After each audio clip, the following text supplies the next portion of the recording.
Ramazan ayının yaklaşmakta olduğu İstanbul'daki çekiç sesleri ve kalay kokusuyla kendini belli ederdi. Çekiç sesleri marangoz ustaları tarafından şehrin büyük camilerinin avlularından yükselirdi kente. Marangoz ustaları tezgahlar kesip hazırlarlardı. Çünkü Ramazan ayı boyunca o sergilerde esanslar, kokular, kumaşlar, hatta sahaflar, eski kitaplarını satarlardı.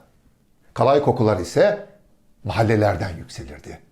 Çünkü bütün halk kabını kacağını temizler, kalaylardı iftar sofralarında, sahur sofralarında kullanmak için. İstanbul'da bir yandan çekiç sesleri, bir yandan kalay kokusu yükselirken, bütün kenti sararken sözüne güvenilir en doğru insanlar ama en güvenilir insanlar minarelerin şerefelerinde ya da kentin yüksek yerlerinde gökyüzüne bakarlardı. Akşamüstlerine doğru. Hilali görmek için. Çünkü Ramazan ayının başlaması için hilalin görülmesi gerekir. O yıllarda günümüzdeki teknik olanaklar yoktu. Bu yüzden hilali ancak insan gözüyle görmek mümkündü. Ve aralarından biri, eğer o güvenilir insanlardan biri hilali görürse hemen koşarak İstanbul Kadısı'nda alırdı soluğu. Efendim, hilali gördüm. Kadı sorardı. Tanığın var mı? Var efendim. Tanıklar içeri girerdi. 2 tanık. Bu arkadaşımız hilali gördüğünü söylüyor. Sizler de tanıklık eder misiniz? Evet efendim. Tanıklık ediyoruz. Bizler de gördük. Bunun üzerine kadı karar alırdı. Hilal görüldü. Öyleyse Ramazan ayı başlasın.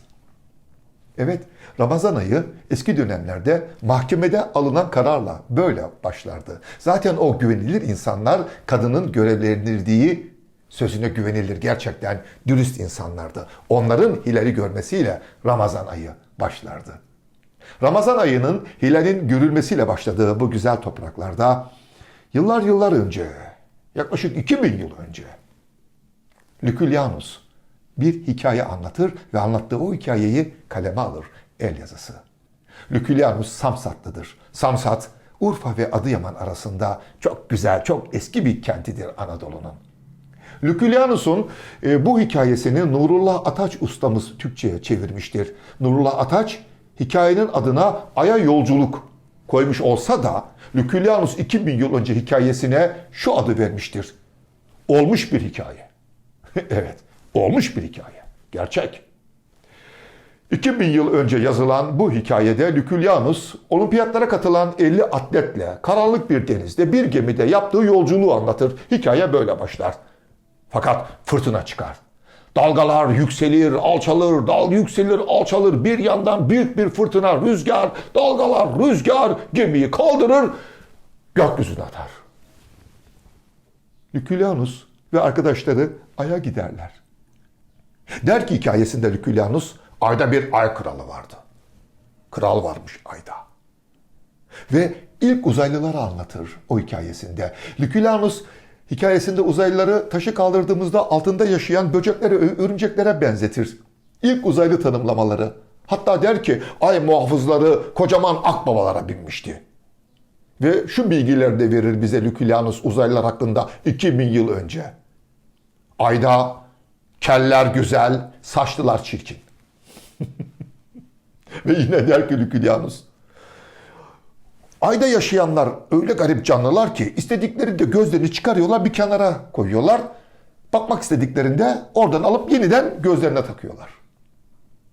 Tabii Lükülyanus ve arkadaşları biraz korkuyor. Biraz değil, bayağı korkuyor herhalde. Efendim diyorlar, biz kazayla geldik, bizi dünyaya geri gönderin. Olmaz diyor Ay Kralı, olmaz. Bizim güneşle savaşımız var.